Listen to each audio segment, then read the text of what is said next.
Walang duda, si Dolores na raw ang pinakamasipag na tindera sa kanilang lugar. Araw-araw, tila wala siyang pagod sa pagbebenta.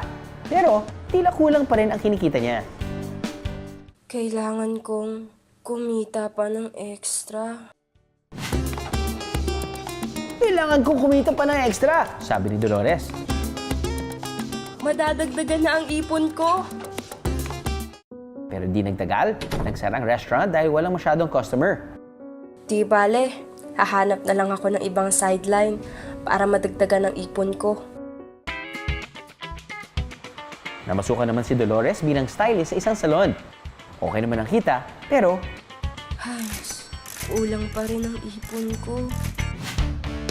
kaya naisipan ni Dolores na magbahay-bahay at maglako ng iba't ibang kagamitan. Naku, Dolores, malaki ba ang utang mo at may bago ka na namang racket? Hindi, may pinag-iipunan lang. Ano kaya ang pinag-iipunan ni Dolores? Isang araw, matapos bilangin ni Dolores ang ipon niya, nalaman niyang sapat na yon para bilhin ang pinapangarap niyang cellphone. Bobby anak, para sa'yo to.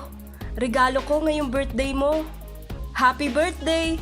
Salamat, Mama!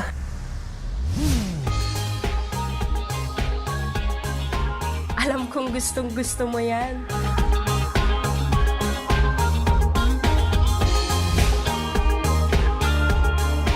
Ngayon, may bago ka ng paglilibangan. At palagi na tayo makapag-uusap kapag wala ako at nasa trabaho.